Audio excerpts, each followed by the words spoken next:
जय श्री राधे, जय श्री कृष्णा। श्रीमद् भागवत में ध्रुव चरित्र का वर्णन इस प्रकार से है, आइए जानते हैं। मनुष्य रूपा से उत्पन्न हुए थे प्रियव्रत और उत्तानपाद। उनके दो पुत्र थे। इनमें उत्तानपाद के सुनीति और सुरुचि दो रानियां थी। राजा उत्तानपाद अपनी छोटी रानी सुरुचि से अधिक प्रेम करते थे, जबकि उनकी बड़ी रानी सुनीति के एक पुत्र ध्रुव उत्पन्न हो चुके थे और रानी सुरुचि को भी एक पुत्र था जिसका नाम राजकुमार उत्तम था। एक दिन राजा युद्ध जीत कर आते हैं। पहले राजा बड़ी रानी के पास जाते थे, फिर छोटी रानी के पास आते थे, और इस बार राजा बड़ी रानी सुनीति के पास नहीं गए, छोटी रानी सुरुचि के पास में आए और उनके महल में आने के पश्चात सेवकों से कहा, किसी को भी अंदर मत आने देना। ध्रुव को पता चलता है कि पिताजी आए हैं तो सुरुचि के महल में जाने लगते हैं और बाहर सेवक कहते हैं, राजकुमार तुम अंदर नहीं जा सकते हो। राजकुमार बोले, क्यों नहीं जा सकता हूँ, मुझे पिताजी से मिलना है।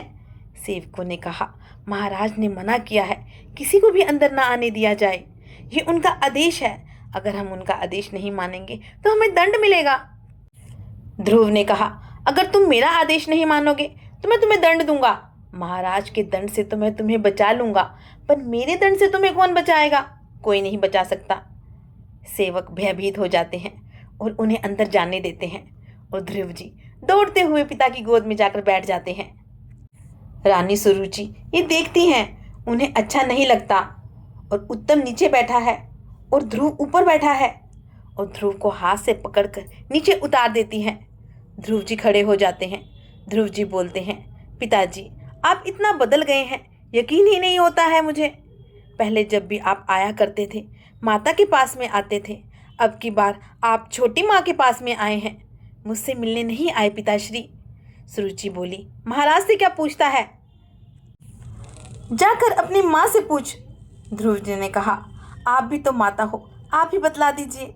सुरुचि ने कहा, तो सुन, दासी के पुत्र राजा की गोदी में नहीं बैठा करते। ध्रुव जी बोले, मेरी माँ दासी नहीं है, वो तो रानी है, बड़ी रानी है। सुरुचि ने कहा, वह रानी थी, वो स्थान मुझे दे दिया गया है और तुम्हारा स्थान उत्तम को दे दिया गया है। ध्रुव जी ने कहा, उत्तम को जितना मिले मुझे उतनी ही खुशी होगी, मुझे बस पिताश्री की गोद में बैठना है माँ। सुरुचि ने कहा, गोद में बैठना है तो भगवान विष्णु से कहो और ये कहना कि तुम्हें अगली बार मेरी गोद से जन्म दे, और तभी तुम महाराज की गोद में बैठ सकते हो। अपनी माता सुनीति के पास में आ जाते हैं और माँ को सारी बात बतलाते हैं। माँ उन्हें चुप करा रही है, मना रही है, परंतु ध्रुव जी रोए जा रहे हैं, माँ का कहना ही नहीं मान रहे हैं। माता को क्रोध आ जाता है और बोलती है, अरे एक मनुष्य की गोद में बैठने के लिए इतना रो रहे हो? बैठना है तो भगवान विष्णु की गोद में जाकर बैठो। उस गोद में बैठ गए तो तुम्हें वहां से कोई नहीं उतार सकता है। ध्रुव जी ने कहा, छोटी माता भी यही कह रही थी, पिताजी की गोद में बैठना है तो भगवान विष्णु से कहो। माता ने कहा, उन्हें पाने के लिए कठोर तपस्या करनी पड़ती है। तुम अभी छोटे हो ना, तो जब थोड़े बड़े हो जाओगे तब तुम्हें वन में भेजूंगी, वहां पर तपस्या करना। अब तुम सो जाओ।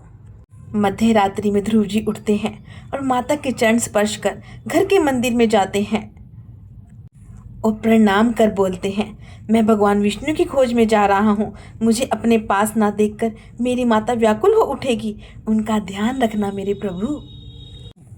ये कहकर वो घर से निकल पड़ते हैं, वन की ओर जाते हैं। वन में ढूंढ रहे हैं भगवान विष्णु को। ठाकुर जी नारद जी को भेजते हैं, जाकर देखो कहाँ जा रहा है ये, क्या सहायता चाहिए इसे। नारद जी आते हैं और ध्रुव जी के पास, अरे पुत्र कहाँ जा रहे हो, किसे ढूंढ रहे हो? ध्रुव जी पूछते हैं, आप कौन हैं? नारद जी कहते हैं, मैं नारद हूँ। ध्रुव जी कहते हैं, हाँ, माता ने आपके विषय में कहानियाँ सुना रखी हैं, आप भगवान विष्णु को जानते हैं ना? भगवान विष्णु कहाँ मिलेंगे? नारद जी ने कहा, भगवान विष्णु यहाँ नहीं रहते हैं, वो क्षीर सागर में रहते हैं, उनसे मिलने के लिए तुम्हें मृत्यु का सामना करना पड़ सकता है। ध्रुव जी बोले, मुझे मृत्यु का भय नहीं है, पर मुझे जीवित ही उनसे मिलना है। क्या मैं जीवित उनसे नहीं मिल सकता? नारद जी बोले, मिल सकते हो। ध्रुव जी बोले, मैं उनके पास नहीं जा सकता, वो तो मेरे पास आ सकते हैं।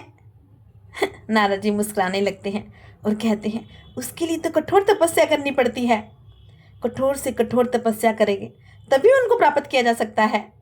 ध्रुव जी बोलते हैं, मैं कठोर से कठोर तपस्या करूंगा प्रभु, परंतु मुझे उनसे मिलना है, मुझे उनसे जीवित ही मिलना है। नारद जी बोले, फिर ठीक है, बोलो ओम नमो भगवते वासुदेवाय, ओम नमो भगवते वासुदेवाय। ध्रुव जी मंत्रों का उच्चारण करने लगते हैं। नारद जी कहा, अन्न त्याग दो, फल खाओ। फिर कहा, फल त्याग दो, जल पियो। और फिर अन्न फल जल सब त्याग दो। और अंत में अंतिम चरण में नारद जी कहते हैं, अपनी सांसें रोक लो। सांसें रोकते ही संसार में हाहाकार मच जाता है। सभी देवता गण विष्णु भगवान जी की शरण में आते हैं, कहते हैं, प्रभु ये कौन सा भक्त है जिसने एक संसार का संचार ही रोक दिया है।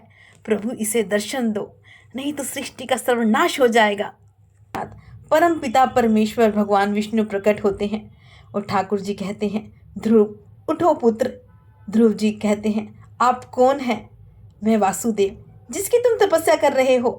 ठाकुर जी ध्रुव जी को गले से लगा लेते हैं, फिर अपनी गोद में बिठाते हैं और ठाकुर जी कहते हैं, बोलो क्या चाहिए तुम्हें?